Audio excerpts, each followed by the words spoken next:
இதே தனுஷை வந்து திருடா திருடியில் தான் முதல்ல நான் சந்தித்தேன். அப்போ அவருக்கு ஒரு 18 வயசு இருக்கும். 18 வயசு 19 வயசு தான் இருக்கும். இன்றைக்கி நான் அவரை எப்படி நம்ம எல்லாம் பார்க்குறோம் அப்படிங்கிறது இருக்குது.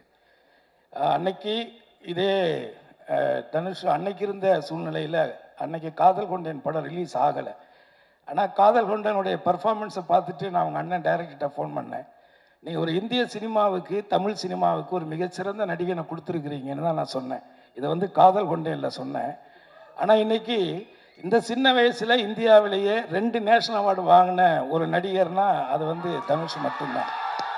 ஆனால் அன்னைக்கு வந்து அவருக்கு வந்து நிறையா மன வருத்தங்கள் இருந்துச்சு. ஏன்னா அன்றைக்கி இருந்த மீடியாக்கள், அன்றைக்கி இருந்த பத்திரிகைகள்லாம் வந்து இவரெல்லாம் எதுக்கு நடிக்க வந்தாருன்னா நிறைய கேலிகள் பேச்சுகள்லாம் பேசினாங்க.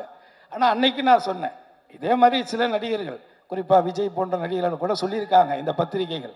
ஆனால் அவங்களோட அட்டைப்படம் நம்ம பத்திரிகையில் வராதாங்கிற காத்துக்கிட்டு இருக்கிற காலங்கள் இன்றைக்கி நடந்துக்கிட்டு இருக்கு.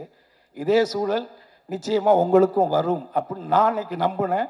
அவர் மேலே இருந்த அந்த திறமையின் மேலே இருந்த நம்பிக்கையில்